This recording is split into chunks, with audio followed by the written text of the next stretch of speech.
akibat orang yang makan banyak melebihi daripada sewajarnya.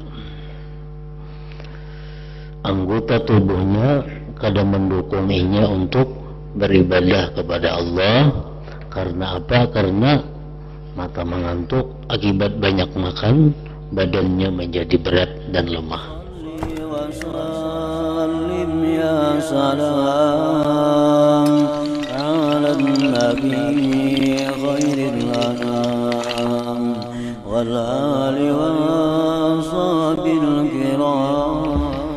Bismillahirrahmanirrahim. Alhamdulillahirabbil alamin. Wassalatu wassalamu ala asyrafil anbiya wal mursalin sayyidina wa habibina Muhammadin wa ala alihi wa sahbihi ajma'in. Yang keempat daripada 10 macam akibat yang tidak baik oleh kenyang. Yang keempat, banyak makan itu dapat mengakibatkan kurangnya ibadah.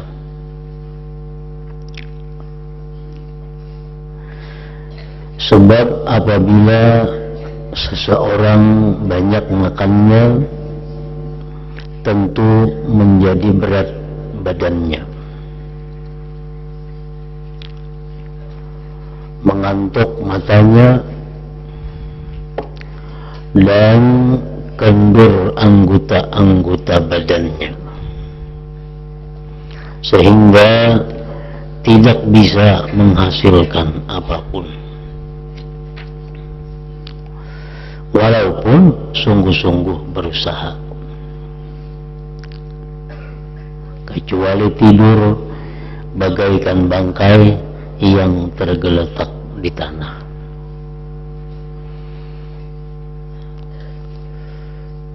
Nah, itu yang keempat daripada akibat orang yang makan banyak melebihi daripada sewajarnya. Anggota tubuhnya kadang mendukunginya untuk beribadah kepada Allah. Karena apa? Karena mata mengantuk akibat banyak makan, badannya menjadi berat dan lemah. Sungguh telah dikatakan oleh ulama, apabila engkau adalah orang yang berperut penuh, maka anggaplah dirimu sebagai orang yang lumpuh.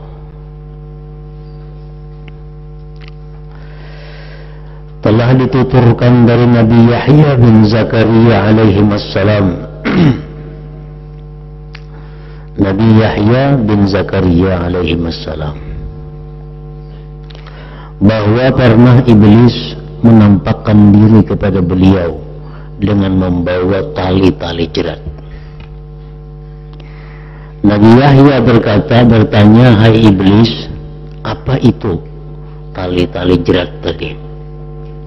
Iblis menjawab, "Ini adalah syahwat, kesenangan nafsu yang kugunakan untuk menjerat anak keturunan Adam."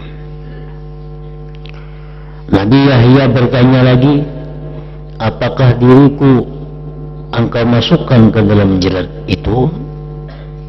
Jawab iblis, "Tidak. Tetapi engkau pernah makan kenyang pada suatu malam, lalu membuatmu berat sehingga meninggalkan salat di tengah malam." Nabi Yahya berkata, "Pasti aku tidak makan kenyang selamanya." Iblis berkata, "Sungguh aku tidak akan mengatakan yang baik kepada seorang pun selamanya sesudah ini." Nah, cerita ini adalah mengenai orang yang selamanya tidak pernah kenyang kecuali sekali. Lalu bagaimana dengan orang yang tidak pernah lapar sepanjang hidupnya, kemudian ingin hendak beribadah? Imam Sufyan Ats-Tsauri berkata, ibadah itu adalah sesuatu pekerjaan. Warungnya ibadah adalah khalwat, menyepi, menyendiri. Dan alat-alatnya ibadah pekerjaan tadi adalah lapar.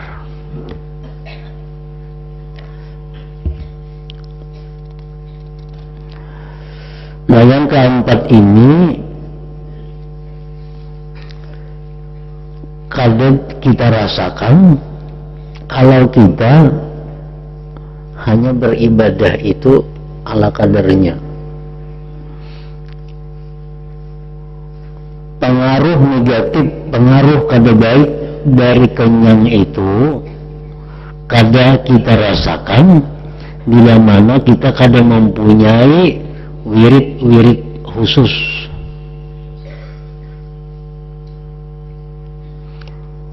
Tetapi apabila kita mempunyai satu amaliyah, mempunyai satu ketetapan, bacaan-bacaan, sembahyang-sembahyang, maka pengaruh daripada kenyang itu sangat terasa.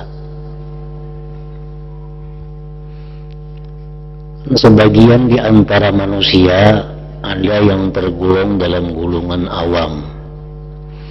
Nah, orang manusia yang termasuk dalam golongan awam ini orang yang hidupnya itu tidak ada mempunyai program tertentu untuk beribadah kepada Allah dalam sehari-hari. Itu orang awam. Ini sembahyang 5 waktu umpamanya. Sembahyang 5 waktu itu baginya kada jadi masalah asal sembahyang. Jam berapakah kada jadi soal. Yang penting sembahyang 5 waktu. Sembahyang sunat ini ada aktif belah hendak-hendak kada-kada. Sembahyang tahajud belahnya hendak kada tahajud. Nah, ini orang awam. Orang awam seperti ini kada terasa pengaruh daripada perut kenyang. Ini kenyang kalau lapar kada jadi soal. Maka itu pun sudah ibadahnya. Nah, tetapi apabila kita mempunyai amalan, mempunyai wirid yang hendak kita istiqamahkan dalam setiap hari,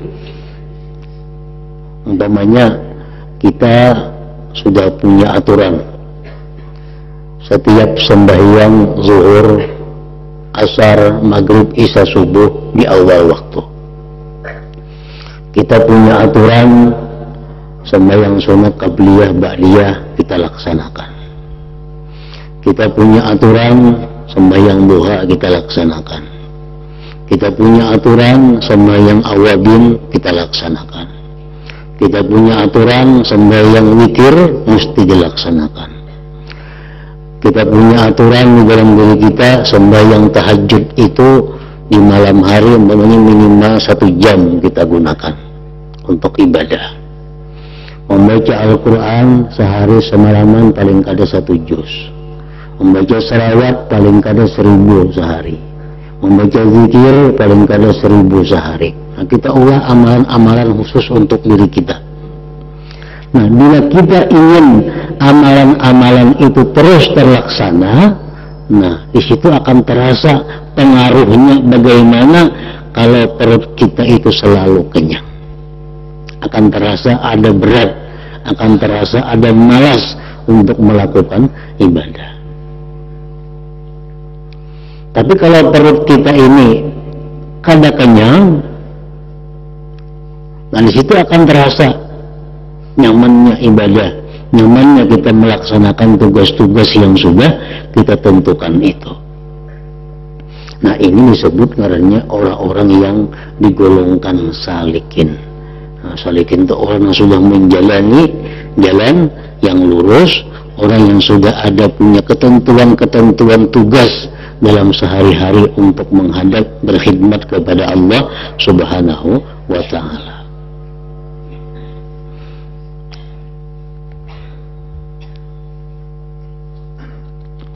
Nah, jadi mungkin apa yang diterangkan Imam Ghazali ini bagi orang-orang awam ini kada merasa Parut kanyang ya aku sembayang ha.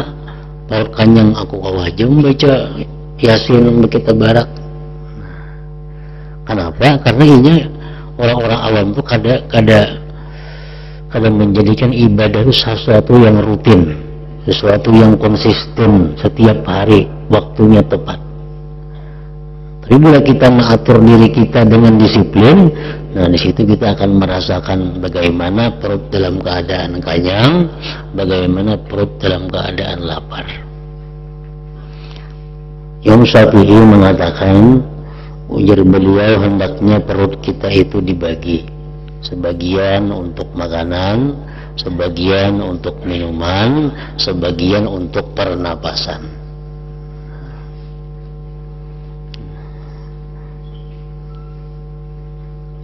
Jadi perut yang kosong itu diisi untuk pernapasan, supaya awak jangan lemah, supaya awak jangan berat.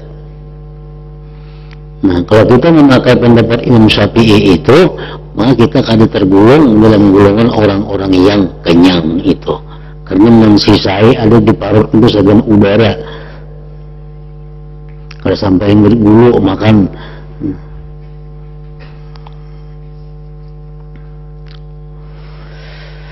nah bila kita kenyang aja perut kita, kada balaparnya, pasti kurang sudah ibadah kita.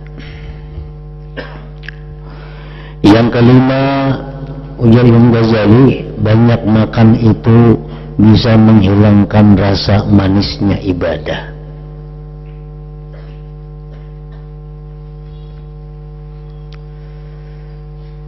Bisa menghilangkan manisnya ibadah.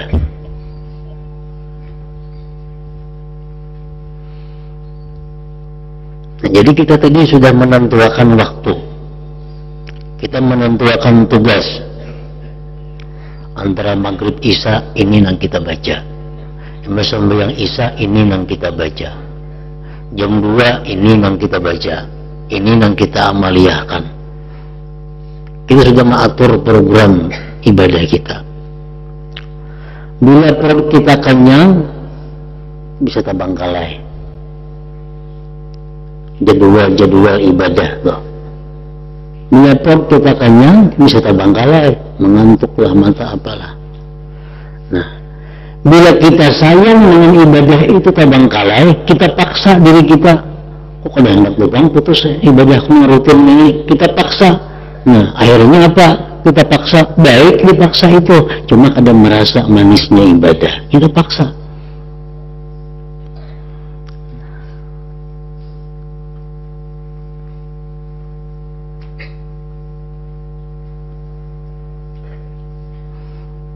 Banyak makan itu bisa menghilangkan rasa manisnya ibadah. Kenapa manis ibadah itu hilang? Karena kita tak paksa. Tak paksa kenapa? Tak paksa kita kada hendak memutus wirid kita.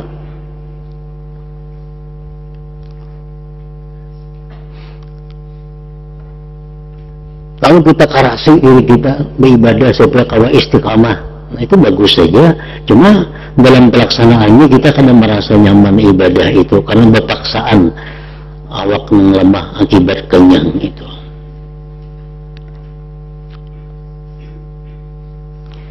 Sayyidina Abu Bakar Siddiq radhiyallahu anhu pernah berkata, aku tidak pernah makan kenyang sejak aku memeluk Islam, supaya aku dapat merasakan manisnya ibadah kepada Tuhanku. Dan tidak pernah segar badanku sejak aku memeluk Islam karena rindu bertemu Tuhanku. Apa yang tersebut ini adalah sifat-sifat orang-orang yang dikaruniai kasab. Abu Bakar pun dikaruniai kasab,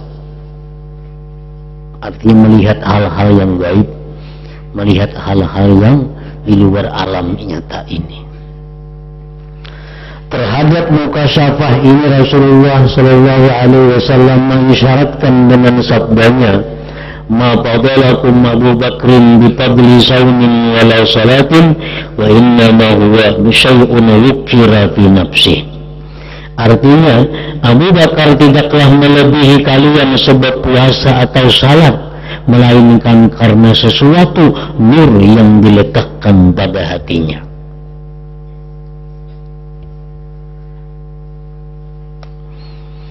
Rasulullah menyatakan bahwa andai kata iman Abu Bakar Siddiq ditimbang dengan iman seluruh alam semesta, niscaya iman Abu Bakar itu lebih baik, lebih menang.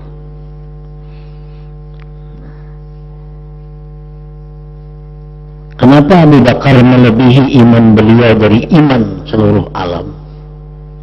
Bukan karena beliau itu banyak sembahyang, bukan karena beliau itu banyak puasa, tetapi karena ada sesuatu yang disimpan Allah di dalam hati Abu Bakar Siddiq itu. Di antaranya apa yang tersimpan dalam hati itu? Ujar Abu Bakar Siddiq, aku tinggalkan makan kenyang supaya aku dapat manisnya ibadah. Aku tinggalkan kesegaran tubuhku agar aku bisa rindu bertemu dengan Tuhanku. Nah, itu salah satu di antara rahasia yang disimpan di dalam hati Abu Bakar Siddiq, kerinduan kepada Tuhan yang menyebabkan iman beliau melebihi daripada iman yang lainnya. Syekh Sulaiman Ad-Darani berkata, ibadah yang paling manis rasanya yaitu ketika perutku lingkit dengan punggungku. Artinya lapar. Ibadah yang paling nyaman, ibadah itu merasa nikmat bila mana lapar. Yang keenam, banyak makan itu mengkhawatirkan tercebur ke dalam perkara haram atau syubhat. Sebab makanan halal itu datangnya hanyalah sebagai bahan penguat. Kami telah meriwayatkan dari Nabi Muhammad sallallahu alaihi wasallam, beliau pernah bersabda, innal halala la ya'tika illa quta wal harama ya'tika juzafan juzafa. Artinya makanan halal itu datangnya hanyalah sebagai bahan penguat, sedangkan makanan haram itu datangnya kepadamu dengan gulungan banyak. Nah, dikhawatirkan kalau kita makan banyak itu yang halal kadang mencukupi. Akhirnya apa? Menyir kepada barang yang haram dimakan karena sudah kebiasaan kenyang.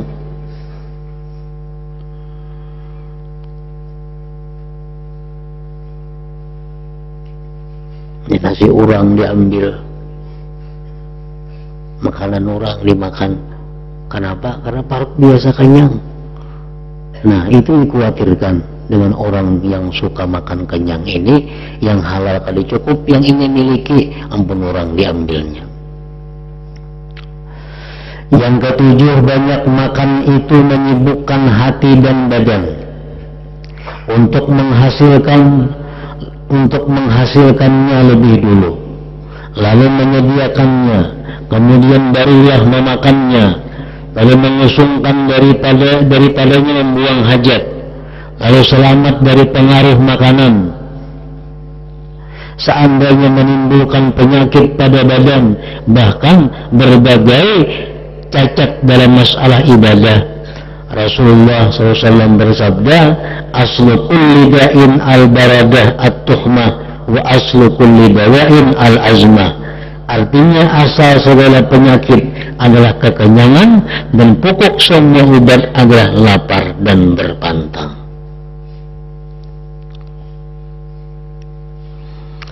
Diriwayatkan dari Malik bin Dinar, beliau berkata, wahai saudara-saudaraku, aku telah mundar-mandir keluar masuk kakus.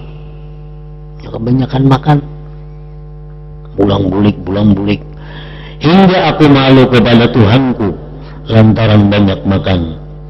Wahai, kalau saja Allah memberiku rizki dalam kerikil yang dapat kukulum-kulum sampai aku mati. Nah, kemudian sehubungan dengan keteranganku ini, orang yang hendak beribadah mesti mencari dunia dan mengharapkan pemberian orang lain, serta menyia-nyiakan waktu sebab banyak makan itu. Nah, Nah 7 sudah bahayanya orang yang makan melebihi daripada sewajarnya. 8 kesusahan-kesusahan di akhirat dan kerasnya sakaratul maut yang diperoleh oleh orang yang banyak makan. Artinya orang yang banyak makan itu di akhirat dia lebih susah daripada orang yang lapar. Malaikat mencabut nyawa lebih sakit daripada orang yang lapar. Diriwayatkan dalam hadis-hadis bahwa kerasnya sakaratul maut itu tergantung kepada lezatnya dunia yang dirasakan.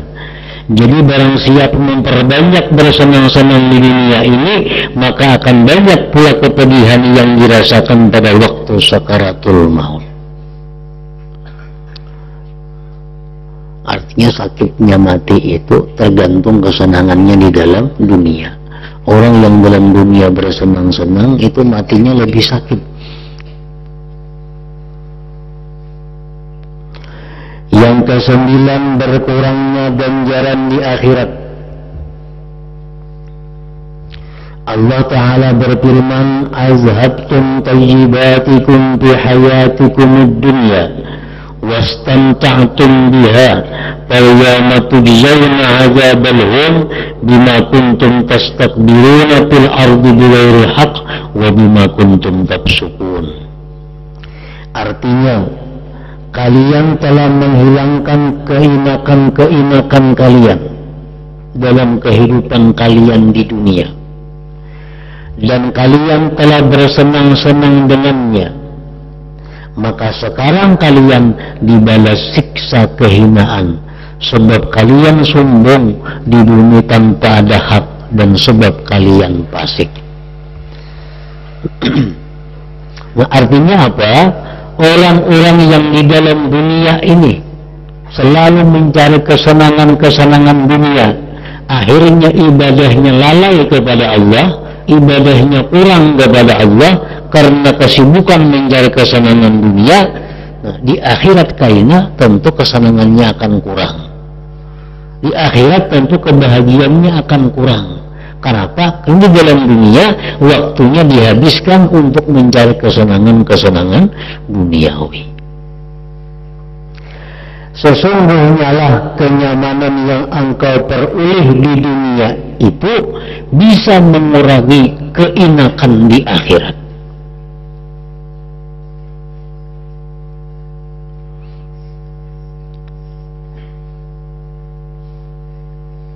Orang yang di dalam dunia hidupnya selalu sengsara, selalu susah, ibadahnya nilai 70. Orang dalam dunia hidupnya selalu bahagia, selalu nyaman, selalu nikmatnya pun beribadah nilainya sama 70. Nah, tapi kini di akhirat Allah memberi balasan surga berbeda. Yang dalam dunia ini sengsara, dia akan lebih banyak dapat nikmat daripada orang yang dalam dunia penuh dengan kesenangan-kesenangan walaupun ibadahnya sama. Tapi di akhirat karena ganjarannya lebih besar.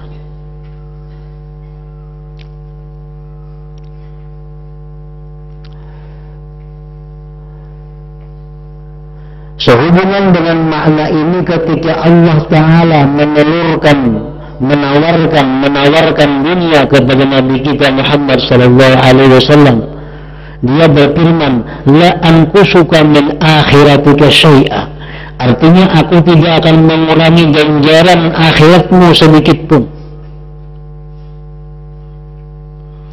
Rasulullah ditawari Allah dunia, ujar Nabi, kayaknya di akhirat ulun bakurang ganjaran. Ujar Tuhan kada untuk ikan kada bakurang ganjaran di akhirat. Nah, yang demikian itu menunjukkan bahwa selain Nabi Muhammad sallallahu alaihi wasallam akan mengalami pengurangan ganjaran, kecuali jika Allah memberikan anugerah, yakni tidak dikurangi ganjarannya. Jadi sembahyang orang yang hidupnya susah, Sembahyang orang yang hidupnya fakir miskin 2 rakaat. Sembahyang orang yang hidupnya selalu bergelimang dengan kesenangan-kesenangan, sembahyangnya 2 rakaat juga. Nah di akhirat kayaknya lain balasannya. Si miskin yang sengsara ini akan mendapat ganjaran yang lebih besar daripada orang yang banyak menerima nikmat Allah di dunia ini. Nah itulah keadilan daripada Allah Subhanahu wa ta'ala. Berzikir gak? Orang yang susah, orang yang miskin, berzikirnya 1000 kali. Orang yang hidupnya senang, hidupnya selalu bergelimang dengan kenyamanan, berzikir 1000 kali juga. Nah, di akhirat ganjarannya lain. Zikir 1000 kali dari orang miskin, orang fakirnya sangat tinggi nilainya. Sama orang sehat, orang sakit. Orang sakit tuh kalau sembahyang 2 rakaat ini, nang sigar bukarnya sembahyang 2 rakaat juga lain pahalanya. Allah maha bijaksana, maha adil menilai amal perbuatan manusia ini. Telah diriwayatkan bahwa Khalid bin Walid pernah menjamu Khalifah Umar bin Khattab. Khalid menyediakan makanan untuk Umar. Lalu Umar berkata, "Ini untukku. Makanan yang disediakan tujuh Umar ini untukku kah?" Nah, lalu mana untuk orang-orang fakir yang hijrah dari Mekah ke Madinah, yang telah mati dan belum pernah kenyang dari roti gandum? Ujar Sayyidina Umar, makanannya sagan aku kah? Mana sagan saudara-saudara kita yang muhajirin, yang mereka sudah mati dalam keadaan lapar? Khalid menjawab, mereka telah mendapatkan surga. Ya sudah, surga mati kemudian itu. Umar berkata, jika mereka para sahabat muhajirin memperoleh surga, sedangkan makanan menjadi bagian kita di dunia, maka jelas mereka itu terpisah dari kita. Artinya jauh untung ini yang artinya kita biar rupiah dapat ini surga lah.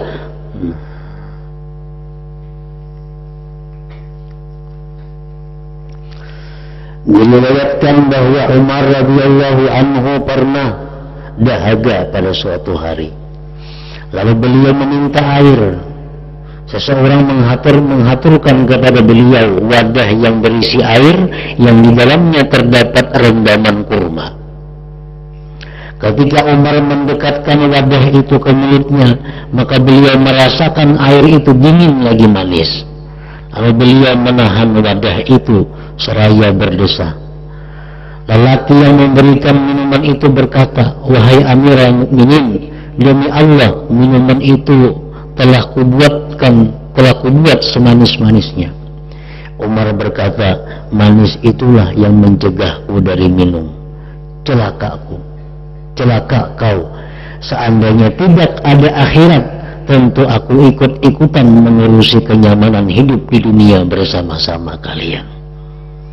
Nah, jadi yang ke-9 daripada akibat kabar baik orang yang selalu kenyang itu adalah kurangnya kenikmatan, kurangnya ganjaran yang diterima di akhirat dibanding dengan orang yang di dalam dunia tidak kenyang.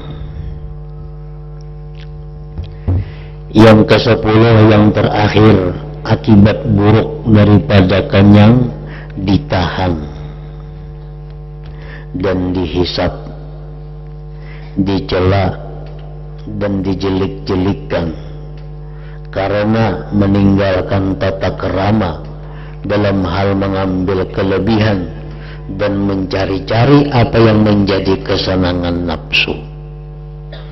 Nah, sebab dunia itu harta yang halal bakal dihisap, yang haram membawa siksa dan perhiasannya pasti rusak. Nah, di akhirat kayaknya lain. Sudah nikmat yang diterima lain, andai kata dalam surga, nah hisapnya pun lain. Orang yang selalu kenyang, hisapnya lebih berat. ketimbang orang yang menjaga dirinya daripada kenyang itu. Inilah 10 cacat yang ada kaitannya dengan kelebihan barang halal. Nah, masing-masing dari 10 itu cukup sebagai bahan renungan. Karena itu hendaklah engkau wahai orang yang giat beribadah benar-benar berhati-hati dalam masalah makanan ini. Jangan dianggap intim. Masalah makanan ini sangat mempengaruhi.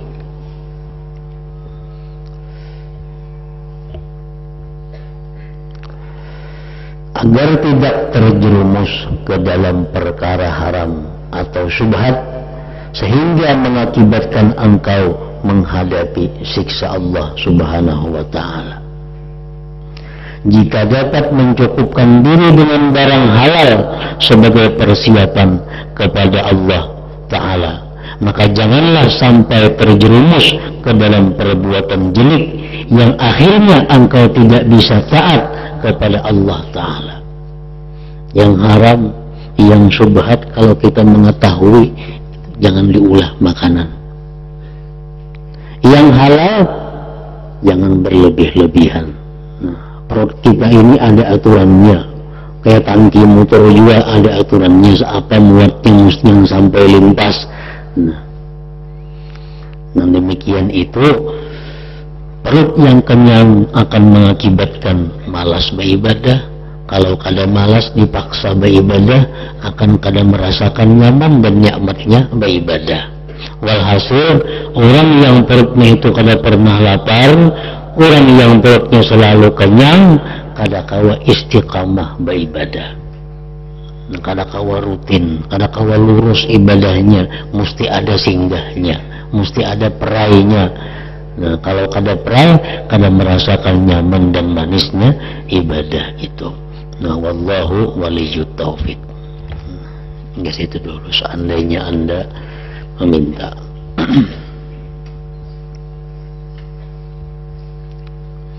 Al-Fatihah. Nabi sallallahu alaihi wasallam. Al-Fatihah.